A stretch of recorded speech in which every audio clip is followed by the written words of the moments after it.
अम्मी जान की शान में औस्ताखी करके आपके जज्बात को मजरूर कर दे। तो सामने वाला बोलता मुकर्रर मुकर्रर मुकर्रर, भाई साहब अता हो अता हो अता हो, अता गाली दे दी साले, क्या आता। मैंने सुना है, मुझे पता है, लखनऊ के बैतुल खला पे, वही जो भाई साहब जाते, टॉयलेट की दीवार पे तख्ती पे कुछ लिखा हुआ था कि निहायत ही अदब और एहतराम के साथ कहा जाता है कि इस्तेमाल के बाद यादगार छोड़ जाने से आपके खानदान का नाम रोशन नहीं होगा, इसलिए बराए मेहरबानी अपने किए कराए पे पानी फेंकते हुए चले गए।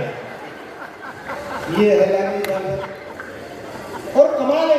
और अच्छा, कुछ लोग जो सवालों बयान जानते हैं उसका मिसयूज भी कर लेते हैं। उर्दू में लफ्ज अफजाइश यानी बढ़ाना, इंक्रीज करना। हमारे एक दोस्त से बड़ी अच्छी उर्दू बोलते, कॉल सेंटर में जाके खातून से कहते कि मोहतरमा, मैं आपकी मदद से अपने नस्ल की अफजाइश चाहता हूं कि आप मेरी मदद करेंगे। लड़की उससे खतरनाक उर्दू जानने वाली बोली, अगर आपका नस्ल खानदानी है और आप पड़ोसी के नहीं बल्कि सगे बाप के नुस्खे के जरिए दुनिया में तशरीफ लाए तो सोचा जा सकता है। ये है जबान भाई साहब, यहाँ से ह्यूमर जनरेट करते हैं।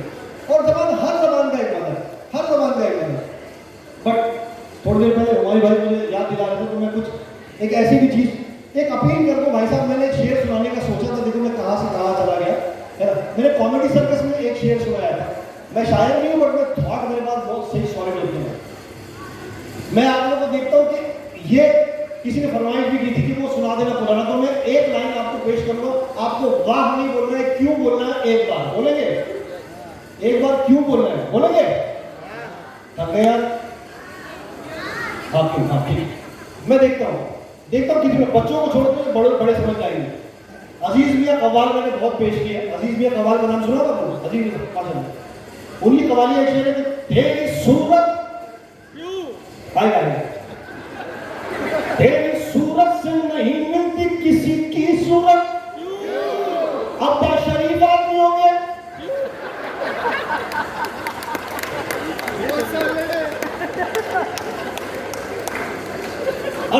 मेरी सूरत से नहीं मिलती किसी की सूरत, पूछो क्यों? इस बार अब्बा को चांस ही नहीं मिला। अब अपील है कि हाथ उठे, गर ताली को तो ठोक दो ताली, सोचो मत। और बात निकलती हो जो दिल से तो होठों पर रोको मत। हंसने वाली बात में हंसकर तुम काबिल कहलाओगे, ना समझो तो जोर से हंस दो जिंदा दिल कहलाओगे। और जिंदा हो तो बॉडी को कुछ हरकत देना लाजिम है, वरना सब ये समझेंगे कि भेजे की बत्ती टिम है। और जो करने का मन करता है वो कर डालो, सोचो मत। और जो भी जोर से आगे कर दो, आ जाए तो रोको मत। पार्टिसिपेट कीजिए, मुझे मजा आता है, मैं आप लोगों को सुनाता रहूंगा। मैं विद ड्यू रिस्पेक्ट, जहाँ लैंग्वेज की बात की है, शायरी की बात की, तो शायरी की बात करूंगा। आप लोग शायरी की बात सुनना चाहते हैं? मैं बताता हूँ ह्यूमर कहाँ से जनरेट होता है। मैं देख रहा हूँ काफी सारी खवातीन बैठी हैं, बच्चियां बैठी हैं, बहनें बैठी हैं, है ना, और काफी मर्द हज़रात भी बैठे हैं। कुछ लोग तो अभी तक गुस्से में बैठे हैं, माशाल्लाह, बहुत हंस नहीं रहे अभी तक, मतलब उनको दुख रहा है। आई बात सही जा रहा है, एकदम सही जा रहा है। जाओ अच्छा, जितने मैंने देखा अदब में, लिटरेचर में, साथ औरतों की बड़ी तारीफ की गई। जितने शायर हैं यहाँ पर बिल्कुल माने गए हैं, औरतों की बड़ी तारीफ की गई है, मर्दों की कभी कोई तारीफ होती है। Due respect to all the women, but मेरा पेन बता रहा हूँ, मैं मर्दों का दर्द बता रहा हूँ। औरतों के बारे में कहा जाता है कि तुम्हारी आंखें झील जैसी है, तो हमारा क्या म्यूनसिपालिटी का गटर खुला हुआ है। एक लाइन गजब है, तुम्हारी जुल्फे जैसे काली रात, ये क्या पथरीली घाटी पे घास उगा हुआ है। एक लाइन तो गजब है कि तुमको फुर्सत से बनाया गया था, हमको बनाने के लिए टेंडर निकला था। ये लाइन गजब है, तुम्हारा जिस्म ताजमहल हमारा भूत बंगला है। ये लाइन सुन लीजिए कि वो अगर अदा से मुस्कुरा दे तो महफिल में बाहर आ जाए, हमारे हुमायूं भाई उस अदा से मुस्कुरा दे तो बिरादरी से बाहर आ जाए। भाई के लिए भाई 2 मिनट पूछो ना।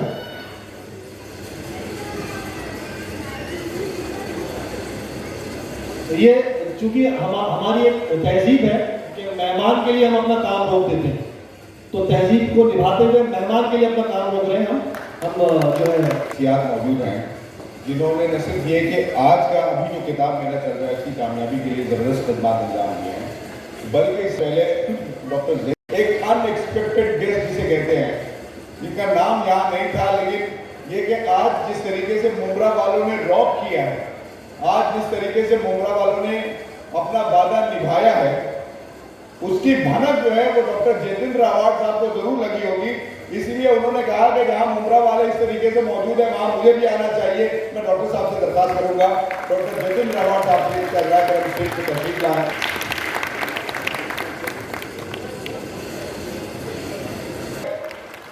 और डॉक्टर साहब आज यहाँ आए हैं तो खाली हाथ नहीं आए हैं, बल्कि उन्होंने ये कहा है कि उनकी जानिब से 50,000 रुपए की किताबें खरीद करके मुमरा की जो म्यूनसिपल स्कूल है जहाँ पे गुर्बत की वजह से उस तरीके की लाइब्रेरी नहीं होती है, वहाँ वो किताबें तकसीम की जाएंगी।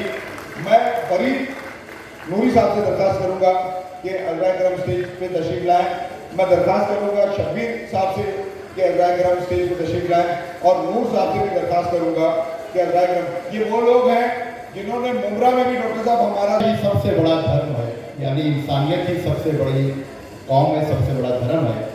इस आदर्श को अपनी ज़िंदगी में लेकर चलने वाले, इस उसूल को अपनी ज़िंदगी का नस्बुल आइन अपना उद्देश्य बनाने वाले doctor Jitendra award x housing minister, जिन्होंने अपने कामों से ये साबित कर दिया है कि मैं तुम्हें अपने उसूलों की कसम देता हूँ। मेरे ख्याल से ये शेर डॉक्टर जितेंद्र अवार्ड साहब के पूरे पॉलिटिकल कैरियर में, आपके पूरे सोशल कैरियर में ये शेर फिट होता है। मैं तुम्हें अपने उसूलों की कसम देता हूँ, मुझको मजहब के तराजू में न तोला जाए, और मैंने इंसान ही रहने की कसम खाई है, मुझको हिंदू या मुसलमान न बोला जाए। डॉक्टर जितेंद्र अवार्ड साहब को मैं शेर से दावत दूंगा कि फूल चांद सितारे मेरे साथ में रहे, फूल चांद सितारे मेरे साथ में रहे, जब तक कि तेरा हाथ मेरे हाथ में रहे, और शाखों आंधी से टूट जाए वो पत्ते नहीं है हम, शाखों से टूट जाए वो पत्ते नहीं है हम, आंधी से जाके कह जो के औकात में रहे। डॉक्टर जितेंद्र अवार्ड साहब, मैं चाहूँगा कि उर्दू की मोहब्बत में फरीद नूरी साहब, शब्बीर खान साहब और नाचिर जो है तो एक किताब डॉक्टर जितेंद्र अवार्ड साहब का एक पसंदीदा शेर है कि न जाने कौन दुआओं में याद रखता है मुझे, मैं डूबता हूँ भी तो दरिया उछाल देता है मुझे। तो मैं चाहूँगा कि डॉक्टर जितेंद्र अवार्ड साहब अपने तासुरात को पेश करें। किताब ये उर्दू से आपकी मोहब्बत है जो मराठी में, डॉक्टर साहब आप प्लीज, उर्दू मराठी से उर्दू कैसे सीखा जाए ये किताब दी जा रही है डॉक्टर, और चूँकि आप उर्दू के शेदाई है, ये आपकी मोहब्बत है कि अपना बिजी शेड्यूल में से आप यहाँ तशरीफ लाए। मैं चाहता हूँ कि हमारी ऑडियंस बैठी है, 2 जुमले आप।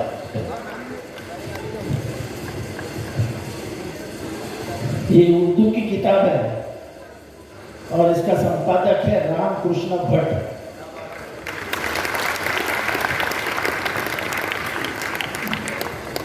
उर्दू एक ऐसी भाषा है जिसका जन्म अपने ही देश में, हिंदुस्तान में हुआ।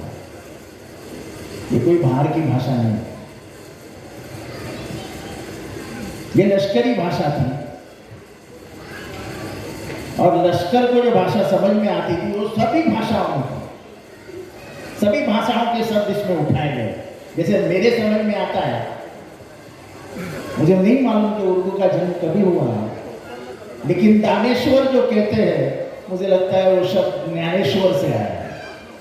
आपको मालूम है कि नहीं मालूम कि ज्ञानेश्वर ये हमारे महाराष्ट्र के पहले संत थे जिन्होंने मराठी बहुत आसानी से पेश की थी, जिन्होंने गीता मराठी में बदल दी थी, वो ज्ञानेश्वर थे। और उर्दू में जो ज्ञानी है उसको दानेश्वर कहते हैं। मुझे नहीं मालूम, ये उर्दू के बड़े शायर यहाँ पे बैठे हैं, हमारे मुमरा के हैं, उबैद आजम, उनके पिता भी जाफरी साहब ये बहुत बड़े शायर थे। तो आप जो बमड़ी मिंदो क्या है? बमड़ी मिंदो। आपने मुंब्रा की गलियां नहीं देखी है भाई, वहां तलाक भी नहीं होता और कोई किसी से झगड़ता भी नहीं, इतनी बड़ी गलियां बना के रखी है हमने। आप मुंब्रा को बंबई से कंपेयर मत करिए, मुंब्रा बहुत बदल चुका है। कितने जन मुंब्रा में आते हैं? हाँ नहीं, वो नहीं, वो मुझे पता है क्योंकि उसके बस के आधे बस तो मैंने ही दिए। बूढ़े बाप का हाथ पकड़ा है। इस भारत की संस्कृति है कि बूढ़े बाप को घर से बाहर नहीं निकाला जाता है, क्योंकि इस बूढ़े बाप के साए में हम लोग बड़े हुए हैं। तो कुछ लोग उनको घर के बाहर निकालना चाहते थे। ऐसे मुसीबत के समय में मैंने सोच लिया कि अगर मेरा बाप होता तो क्या मैं यही करता। तो मैंने सोच लिया कि जो मेरे राजनीति का होना है होने दो, लेकिन मैं मेरे बाप का साथ नहीं छोड़ूंगा। ये मेरे खून में है। पैसा कुर्सी इस लालच में से मैं राजनीति में नहीं आया। कुछ उसूल बना के आया है, मैं अपना उसूल नहीं बेच सकता हूँ, बस इतना ही। नहीं जो गलत समझो या सही समझो, लेकिन ऊपर वाले को मालूम है मैं मेरा रास्ता नहीं छोड़ सकता। महाराष्ट्र में बहुत कम लीडर है जिन्होंने गाजा और इजराइल के बारे में बात की। जो बहुत कम लीडर है, जब उत्तर प्रदेश से आया कि 400 धर्मांतरण हुए, कोई नहीं बोला, अकेला जितेंद्र आवाज बोलता है। तो मैं किसी से डरता नहीं। अगर किसी को लगेगा कि मेरे को धमकियां देके डरा सकेंगे, तो मेरे जान से मैं 33 साल खेल रहा हूं। कोई भी इश्यू हो जहां पे लड़ने की जरूरत है, मैं कौम जात धर्म का विचार नहीं करता हूं, अपने अल्फाज सीधे लफ्जों में बोल देता हूं। किसी को पसंद आए ना आए इसकी मुझे कोई चिंता नहीं, ऊपर वाला जो बोलता है वो बोलते हैं। तो अच्छा मेला हुआ, बहुत ज्यादा बुक्स बेचे गए ऐसे बताया गया है। मैं उर्दू बहुत सीखना चाहता हूँ, मुझे बहुत, क्योंकि भाषण करते समय हिंदी में अगर भाषण करो उसमें थोड़ा सा उर्दू का मसाला लग जाए तो क्या भाषण होता है। लेकिन ये व्यस्त जिंदगी में कहाँ इतना वक्त मिलता है कि सीखूं पढ़ो। वो राजनीति खत्म हो गई जो पहले हमने देखी थी एक जमाने में, एक दूसरे से प्यार करना। अब तो सिर्फ नफरत और खत्म करने की राजनीति है। अब हम विचारों से नहीं लड़ते हैं, व्यक्ति से लड़ते हैं। ये कभी पहले राजनीति में नहीं हुआ। जो हिंदू है उसको बताया जाता है कि मुसलमान तेरा शत्रु है, और कोई आता है बोलता है ये हिंदू है ना, ये तेरा शत्रु है। ऐसा भारत में कभी नहीं हुआ था। मैं खुलेआम बोलता हूं कि हमको दिवाली वाली तो मालूम था, आने वाले नस्ल को बताना पड़ेगा ये दिवाली होती है और ये ईद होती है, क्योंकि हम दूसरे के घर में खाना खाना ही बंद कर दिए। ये दोनों तरफ से गलतियां हुई है। अगर भारत को सुधारना है तो दिवाली तुम मनाओ, ईद वो मनाएंगे। तब तक जो भारत हमने देखा था बचपन में, वो भारत हमें नहीं दिखेगा। हमको कुछ आदतें बदलनी पड़ेगी, और इसी यही माध्यम है भाषा। ये भाषा ही माध्यम है जो आपको एक कर सकती है। और मुझे लगता है उर्दू एक भाषा है जो भारत की भाषा है।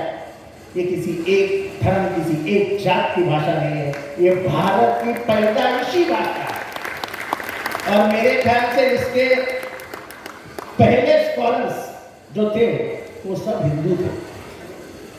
शुरू में जो उत्तर प्रदेश में लिखते थे, बड़ी बड़ी किताबें मैंने लिखी, वो करमचंद, बहुत नाम है, प्रेमचंद, ये सब हिंदू थे। हिंदू मुसलमान की भाषा नहीं। ये इस भाषा में जो अदब है वो और किसी भी भाषा में नहीं। जो रिस्पेक्ट इस भाषा में लिखता है और किसी भी भाषा में नहीं लिखता। तो ये भाषा मुझे सीखनी है, मालूम नहीं अभी कब सीखूंगा। 59 साल का हो गया वो लड़ते लड़ते, आगे मालूम नहीं और कितनी लड़ाई है, पर जब तक जान के जान है लड़ता रहूँगा। आपकी दुआएं चाहता हूँ, इसलिए मैं हमेशा वो शेर बोलता हूँ कि न जाने दुआओं में कौन याद करता है मुझे, जब भी डूब जाता हूँ दरिया उछाल देता है मुझे मालूम है दरिया तुम्हारी दुआएं हैं और तुम्हारी दुआएं मुझे बचाए रखेंगी। खुदा हाफिज़। पसमानदा है, अनएजुकेटेड है, ऐसा लगता है मुसलमान सबसे ज्यादा भूखा है। मैं देखिए सर, ऐसा लगता है मुसलमान सबसे ज्यादा भूखा है। और हाँ, और कुछ लोग, इतनी भीड़ होती है खाने पीने के रेस्टोरेंट में, ऐसा लगता है कुछ लोग घर से कसम खा के निकले कि आज मैं दुनिया से अनाज खत्म करने का मिशन पूरा करूंगा। और यहाँ खा के थक जाते तो बोलते चलो ढाबा। जैसे पुराने जमाने में राजा महाराजा होते थे अपनी रियासत को बढ़ाने के लिए टीकमगढ़ जाते थे, रायगढ़ जाते थे, छत्तीसगढ़ जाते थे। यहाँ वाले थक जाते थे, बोले चलो मोगरा जाएंगे, चलो भिवंडी जाएंगे, चलो बंबई जाएंगे। और वहां जाके भिवंडी में खाता है, नवी मुंबई में खाता है, मुंबई में खाता है, घर में आके फिर भूख लग जाती है और फिर बीवी से गाली खाता है। और मसला सिर्फ हमारे साथ नहीं, दूसरे लोग भी समझते हैं लोग बहुत ज्यादा खाते हैं। मेरी टीवी फिल्म फ्रेटर्निटी के लोग हैं जो ये कॉल करके, मैं एक बात मेरा दर्द बता रहा हूँ। आज भी मेरे जितने गैर मुस्लिम दोस्त हैं, अच्छे अच्छे दोस्त, किसी भी वक्त कॉल करके पूछते क्या कर रहा है, बिरयानी खा रहा है क्या, बिरयानी खा रहा है, रात में 12 बजे खाना खा रहा है, बिरयानी खा रहा है, सवेरे 8:30 बजे फोन किया, बिरयानी खा रहा है। मैंने तुझे क्या लगता है हम लोग बेड पे नहीं बकरे बकरे पे सोते? ये क्या बात है? मुसलमानों तो बिरयानी खाएगा, गुजराती तो ठेपला खाएगा, मराठी तो वड़ा पाव खाएगा, बिहारी है तो जमार खाएगा।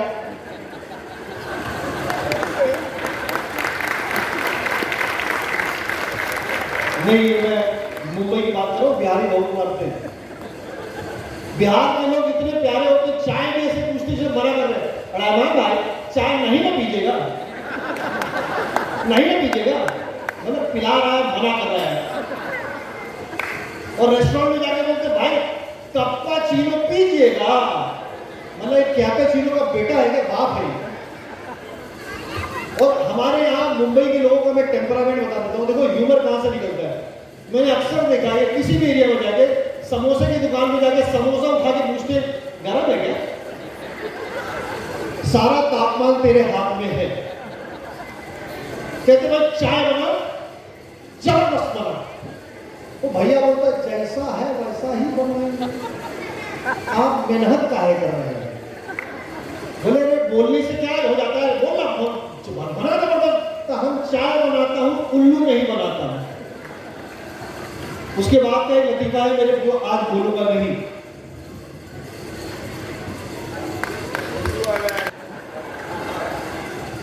मैं राजू नियाज की बात बता रहा हूं।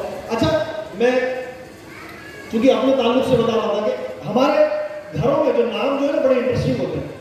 पहले अभी भी होते हैं कि राइमिंग के नाम बहुत रखे जाते हैं।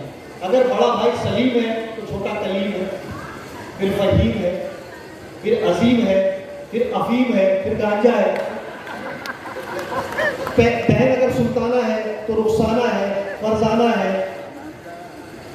चाराना है, आठाना है, रुपया हो जाता है। मेरे घर में मेरे वालिद साहब ने पूरी गजल लिखी। मैं रहमान, फिर इरफान, फिर रिजवान, फिर इमरान, फिर एहसान, फिर फैजान। बाजू वाले कंफ्यूज हो, खान साहब ने कहा बच्चा बड़ा मुशायरा हो रहा है। क्या कह रहे? किसी ने कुछ पूछा? अच्छा, जो दाढ़ी टोपी वाले को देखता हूँ बहुत अच्छा लगता है। भाई साहब, मैं आपकी तरह एक, मुझे सऊदी अरब में एक शो के लिए इनवाइट किया गया। मैं बता रहा हूँ, मेरा पेन बता रहा हूँ, 2009 की बात बता रहा हूँ। सऊदी अरब में मुझे 2009 में एक शो आया। एक कम्युनिटी है भटकल, महाराष्ट्र में, बड़े बड़े कारोबारी लोग हैं, है ना, बहुत कारोबारी लोग, तो बड़े दीनदार लोग होते हैं। लेकिन उन्होंने एक कॉमेडी शो रखने का सोचा और मुझे फोन किया। कॉमेडी वहीं से शुरू हुई। कहा कि आप रहमान साहब, आपको कॉमेडी शो कराना है, हमारी कुछ शर्तें हैं, कुछ उसूल हैं। मैंने बताइए, बोले पहली शर्त ये है कि आप जो है गाना नहीं गाएंगे स्टेज पर। मैंने नहीं गाएंगे। और आप जो है सियासत की बात नहीं करेंगे। हमने कहा नहीं करेंगे। और क्रिकेट की बात तो बिल्कुल भी नहीं करेंगे। हमने कहा नहीं करेंगे। किसी एक्टर की आवाज बिल्कुल नहीं निकालेंगे, नहीं निकालेंगे। और झूठ नहीं बोलेंगे। मेरे भाई सब गए तेल लगाने, तो लास्ट वाला एक्सप्लेन करो, मुझे बड़ा मजा आ रहा है, ये क्या है ठंडा। बोले देखिए आप लोग क्या है, जो कमजोर मिजाज वाले जो है कॉमेडी क्या करते हैं, बोलते हैं मैं घर से बाहर निकला, मुझे चाय वाला मिल गया, केले वाला मिल गया, सब्जी वाला मिल गया। ऐसा तो कोई मिलता नहीं है और ये झूठ है और इस्लाम में झूठ हराम है। बोले काम करिए, मुझे छोड़िए, मौलाना तारिक जमील साहब को बुला के 2 घंटे का बयान करवा लीजिए, माशाल्लाह ईमान ताज़ा हो जाएगा, मजा आ जाएगा। और हमारे ईमान बहुत सही था। एक भाई साहब मुझे बोले भाई तुमने अर्तकुल गाजी देखा है क्या? दूसरा बोलता है गलत गलत तलफ्फुज में बात मत कर, गुनाह मिलेगी। वो अर्तकुल गाजी में अर्तकुल कुवासी है। एक भाई साहब बोलते अर्तकुल गाजी है ना, ये कोकन के थे। बोले कोकन के थे? बोले हाँ भाई कोकनी थे। बोले क्या नाम था उनका? नाम था अख्तरुल काजी। एक बंगाली मिले, बोले बंगाली थे। बोले क्या उनका नाम था? अर्तकुल गाजी। अर्तकुल गाजी।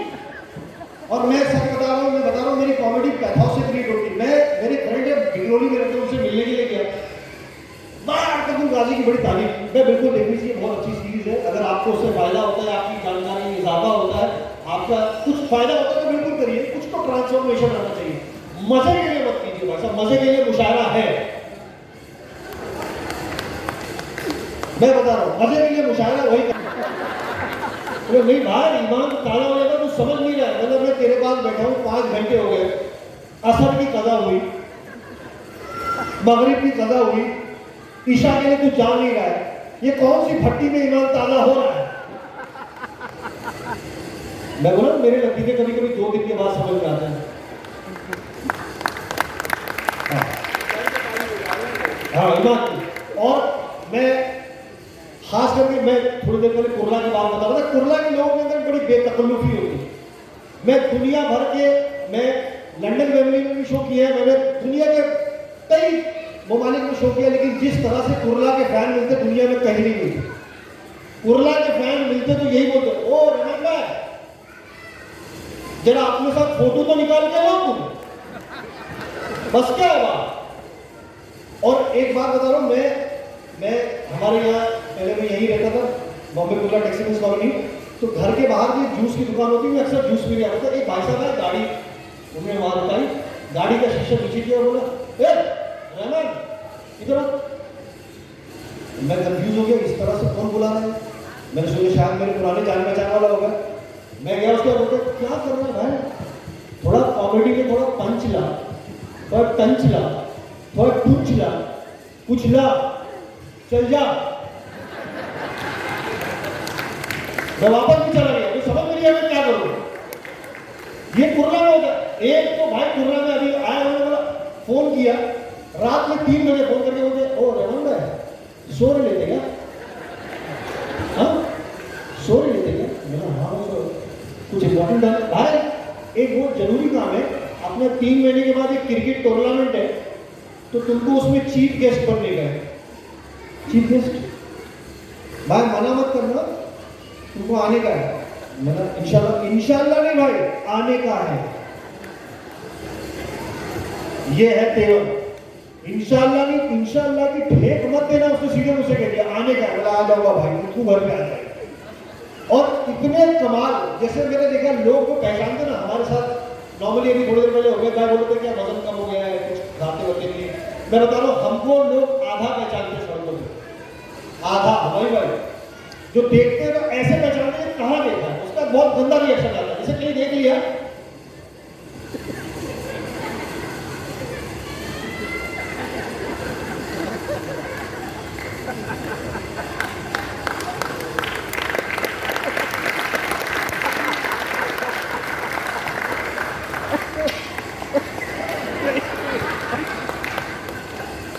बाबू।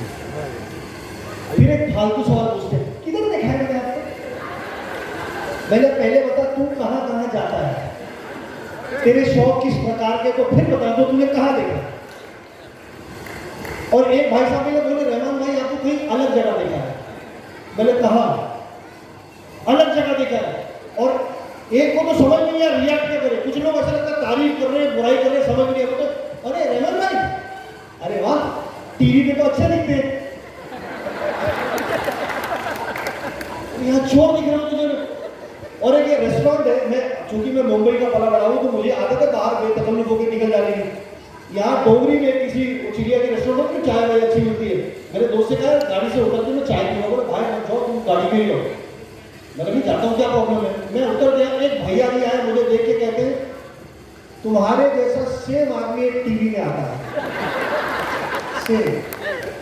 मैंने कहा आता नहीं, सेम एकदम सेम टू सेम डिट्टू सेम। मैंने भाई साहब आता, आवाज भी एकदम सेम है, सेम। तो मेरे दोस्त कहता है अरे भाई ये वही आदमी। तो इतना बड़ा झंडू थोड़ी ना यहाँ खड़ा रहेगा।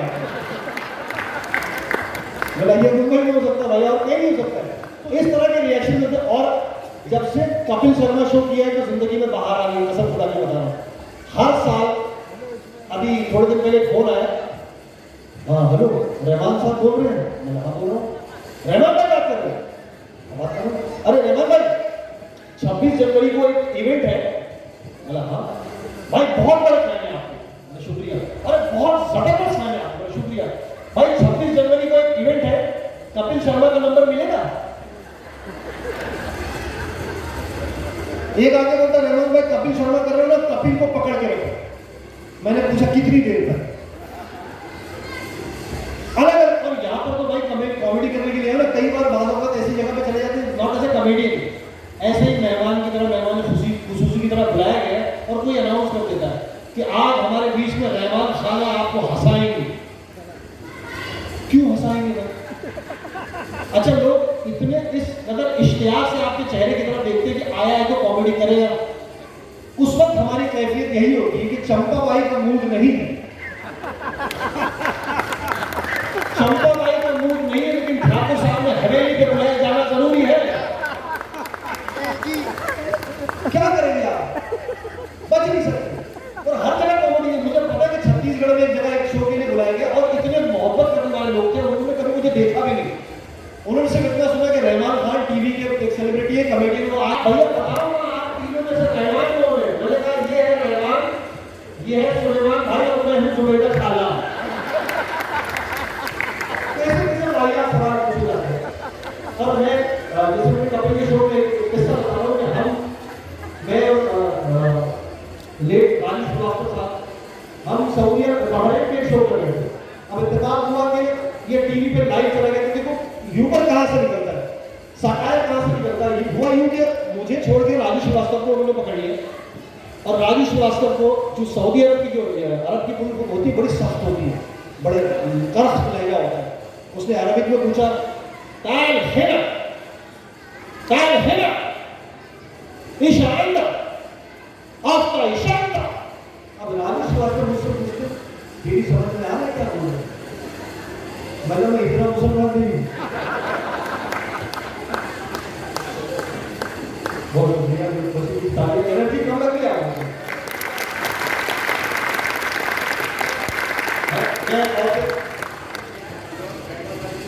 बैंगलोर में मतलब साहब ने फरमाइश एक्चुअली मैंने डिजाइन किया था ना, मैंने जो हमारी बहन आगे बैठी है, औरतें आगे बैठी, बहुत अच्छा लगता है। मैं मानता हूँ कि औरतें बहुत पावरफुल होती हैं, जितने लोग मानते हैं ताली बजाने में। मैं सीरियसली मानता हूँ, मैं सबूत देता हूँ, यही साबित करूँगा। आज से 1500 साल पहले सऊदी अरब में गल्फ की जमीन में औरतों को जमीन में जिंदा दफनाया जाता है। उनका पावर देखिए, पूरी दुनिया में सबसे ज्यादा तेल वहीं से निकल रहा है। पावर है भाई साहब। और मैं बताता हूँ हर मर्द औरत की सुनता है। कितने बड़े भी तुर्रम खान हो, घर में बीवी बोलती टाइम से आ जाना है, घड़ी देख रही आ जाना। आदमी बोलता हाँ बहन आ जाऊंगा। लिफ्ट में घुसता है, दूसरी शुरू कृपया दरवाजा बंद करें, प्लीज क्लोज द डोर। आदमी बोलता दरवाजा की खिड़की बंद करो पहले, तू तो आ। बाहर शुरू निकलता है तो तीसरी फोन पे इस रूट की सभी लाइनें व्यस्त थी, कृपया थोड़ी देर के बाद छाया करें। रेलवे स्टेशन पे दोस्तों चौथी माशाल्लाह प्लेटफॉर्म नंबर 10 वाली 15 में बैठ जा यात्री वाली को ना वो तक कोई आए ना बहन तू बाहर बताना वरना मैं खुद कूद के मर जाऊंगा पता नहीं। ये है पावर, मैं बता रहा हूं। और एक चीज वो जो मेरे ख्याल से वाइंड अप करने का टाइम भी है, लोग धीरे धीरे जा रहे हैं, मैं एक दो चीज सुना के वाइंड अप करूंगा। जैसे मैं क्रिकेट की बात कर रहा था, नहीं करूंगा, आपको तो घर जाने की जल्दी है नहीं सुबह में, नौजवानों का सोचो, बोलता रहो। तो मैं जितनी देर तक माइक और सब साथ मूड साथ देता, क्योंकि कुछ लोग चले गए ना बीच में, उन्होंने बहुत अच्छी बात की जितेंद्र अवार्ड से। देखो मोगरा अच्छी जगह है और अब मैं बोलूंगा मुझे वहां भी जाके शो करना है। और उन्होंने जो कहा जो उर्दू अदब में जो करमचंद का जो काम है,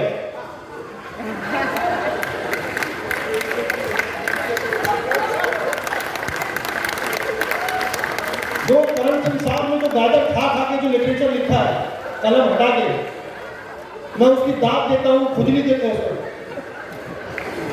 नहीं वाकई ये जहानत है।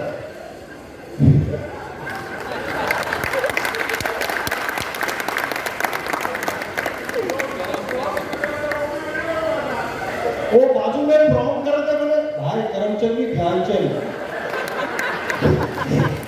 कलीमुल्लाह ऐसी बातें हैं, ऐसी बातें तो पृथ्वी थिएटर में चले जाते, नए नए एक्टिंग सीखते हैं वो बातें करते हैं। ये अदब वाले रिलेट करेंगे। पृथ्वी थिएटर में कैंटीन में बैठ के बोलते भाई मैंने एक स्क्रिप्ट पढ़ा है, उसका एंड चेंज करने का मन कर। किसकी स्क्रिप्ट है? पता कोई मंटो है, मंटो की कहानी में मजा नहीं आ रहा है, बदल दो उसको। फिर एक कहता है कि मैंने भी कहानी पढ़ी, मुझे एंड चेंज करना। बोले क्या है? बोले कोई कफन है कहानी, किसने लिखी? को प्रेमचंद करके।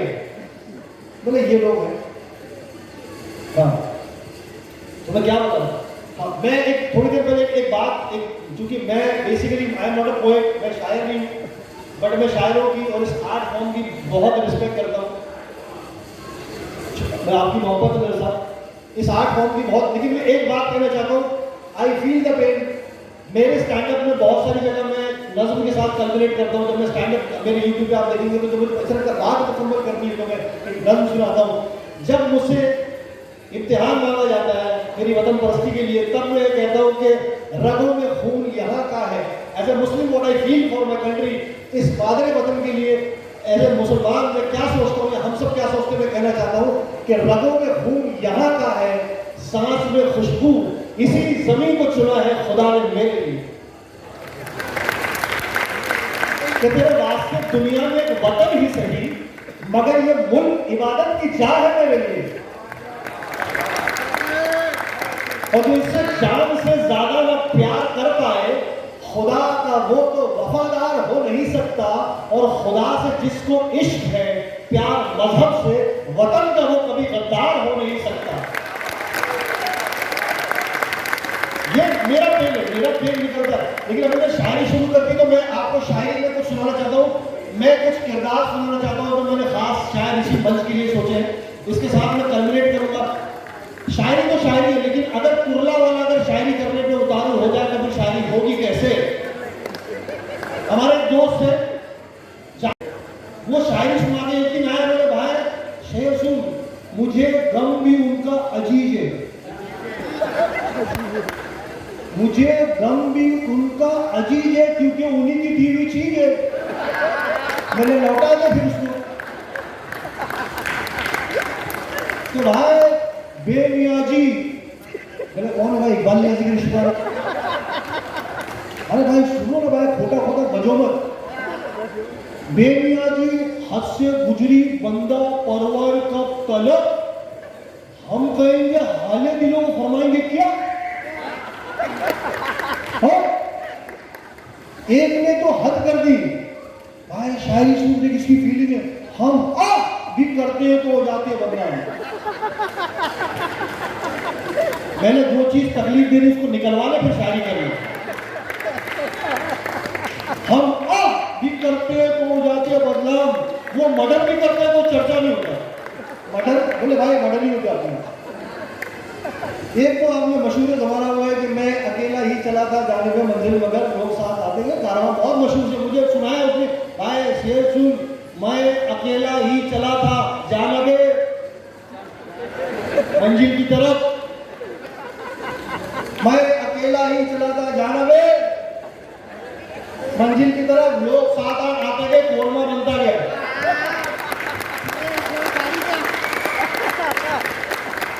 और मैं मिर्जा गालिब के नाम से जो शेर मंसूब हुए मार्केट में घूम रहे हैं, गालिब जिंदा होते तो बल्ली माला की गली में लिटा के मारते हैं। क्यों कब्र खोद रहा है गालिब, लाख फावड़ा मुझे दे मैं खोदता हूं। ये किसी कफन चोर का शेर है, गालिब के नाम से मंसूब। एक एक अपना जख्म जमाने को दिखाना मत, खुजलियां भले उठे गालिब खुजाना मत। नहीं है गालिब का शेर नहीं है। कल का काम वो आज नहीं करती है, गालिब पिंकी किसी को नाराज नहीं करती है। मजा है ना? मुझे पता था तुम ही लिख के आते हो। 9833 तुम भी फ्री मैं भी फ्री, यही लोग होते हैं जो लिख के आते हो खुश जाता है। हाँ तो बंगाली बंगाली बंगाली सुनाते हैं। मैं सिर्फ थोड़ा पार्टिसिपेशन चाहता हूँ। दिल्ली, अच्छा गालिब की बात तो दिल्ली वाले कितने, दिल्ली से भी है हमारे भाई बहन को, दिल्ली से काफी लोग, अरे भाई हाँ चीज लो। मैं देखो इसमें ह्यूमर भी मिलेगा, थोड़ी बहुत शायरी मिल जाएगी, अगर मिल गई तो आपकी किस्मत। दिल्ली का बंदा है मखसूस, दिल्ली का लबो भेजा है, वो किसी को समझा रहा ब्रेकअप के बाद, क्यों आंसुओं से दामन भिगो दिया है,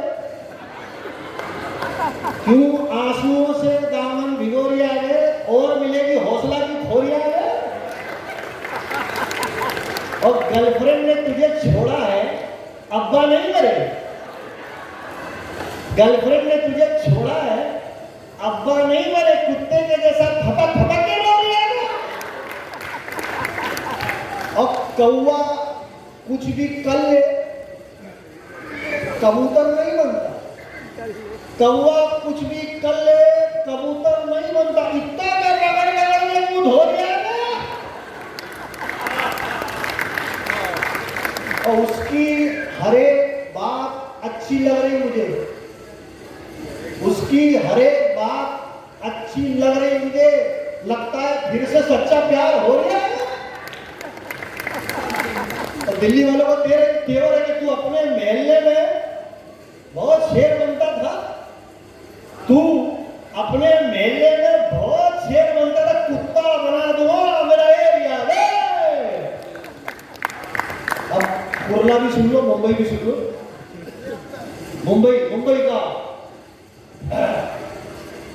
कि सुमड़ी में आके दे दे दीदार माँ की आंख, रदी सुन लिया कि सुमड़ी में आके दे दे दीदार माँ की आंख, तब से खड़ा है आशिके बेजार माँ की आंख। और दिल फटे तक लुटाएंगे, दिल फटे तक लुटाएंगे, तुम काउंटिंग करो, अरे 2-4 बार नहीं 100 बार माँ की आंख। और ये बॉलीवुड की हीरोनी, ये बॉलीवुड की हीरोनी तेरे आगे पानी कम, ये बॉलीवुड की हीरोनी तेरे आगे पानी कम। अरे रावा से तू रात चांदू से अंगार ना किया। और उर्दू में बोले तो अपने बागबानी इश्क, उर्दू में बोले तो अपने बागबानी इश्क, और जाने मन तू भी है गुले गुलजार माती ना। और एक नसीहत देके जा रहा हूं, मशवरा भी, कि कोई मांगे अगर तुमसे ना भाई, कोई मांगे अगर तुमसे तो जान भी दे दो, पर भूल के मत देना कभी उधार ना किया।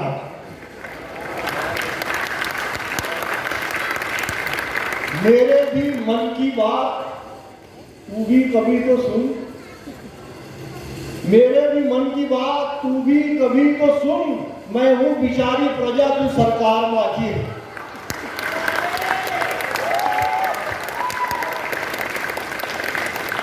एक कैरेक्टर है समय, मुझे फरमाइश की काफी लोगों ने, बांग्लादेश से तो कोई नहीं होगा माशाल्लाह यार, बस एक बंगाली भी शायरी कर रहा है तो बंगाली एक बड़ा क्यूट फेस होता, और खास करके जब बंगाली आदमी धुआं मारता है तो बहुत अच्छा लगता है।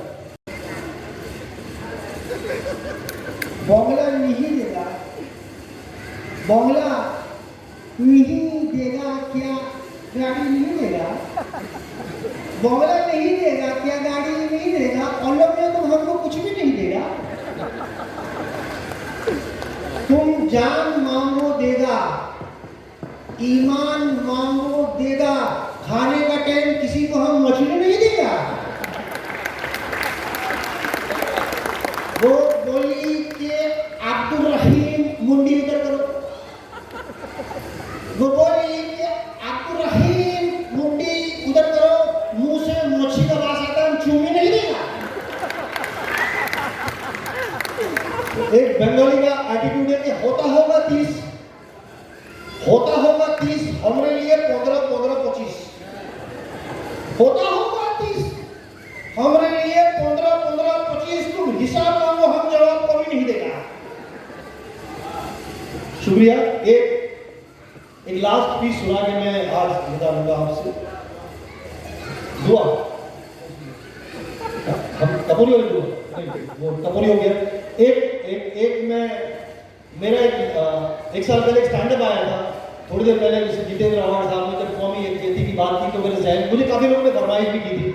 मैं एक लास्ट पीस सुना के जा रहा हूँ। मुझे ऐसा लगता है कि as an artist, as a standup comic, मेरी आवाज इतनी देर तक, इतनी मतलब इतनी दूर तक जाती है, कई मुल्कों में लोग सुनते हैं, ब्लेस्ड, तो मुझे लगता है मेरी जिम्मेदारी हिंदुस्तान में जब सभी कौम के लोग सुनते हैं, जब मुझे लोग मुझसे करना क्या है as a Muslim, as a Hindu, as an Indian, हमको करना क्या, तब मैं सिर्फ एक अपील कर सकता हूँ, एक रिक्वेस्ट कर सकता हूँ कि यही करना है कि तेरे गीता की इज्जत मैं करूँ। मैं ख्याल बोल रहा हूँ, मैं शायर नहीं, बट मेरा ख्याल है, आप लोग सुन लीजिए, मैं क्लियर है बस, कि तेरे गीता की इज्जत मैं करूँ, मेरे कुरान का तू सम्मान करे, तेरे धर्म को मैं ना बुरा कहूँ, मेरे मजहब का तू ना अपमान करे, और मेरी टोपी से तुझको चिढ़ ना हो, तेरे तिलक से मुझे ना हो नफरत, मेरी अजान सुनकर तू झूमे, तेरे भजन में मैं हो जाऊं मस्त, तेरी आस्था में मैं ना चोट करूं, मेरे ईमान पे तू ना तंज कसे, राम कहने से पहले श्री लगाऊंगा और मोहम्मद से पहले हजरत तू कहे। और सुनो सुनो, वसुदेव कुटुंबकम तो वेदों में भी लिखा है, और कुरान कहे कि सारी सृष्टि ईश्वर का ही कुंबा है। जब मजहब नहीं सिखाता है आपस में लड़ने वाली बात, तो मजहब ही के नाम पर क्यों है हम लोगों में इख्तिलाफात? जब मजहब नहीं सिखाता है आपस में लड़ने वाली बात, तो मजहब ही के नाम पे क्यों है हम लोगों में इख्तिलाफात? मत भूलो गंगो जमन की ये तहजीब पुरानी है यारो, ये सर्व धर्म समभाव ही तो भारत की निशानी है यारो। थैंक यू सो मच, बहुत बहुत शुक्रिया। Please subscribe our channel Maharashtra, subscribe करो। स्टैंडिंग ओवेशन है आपने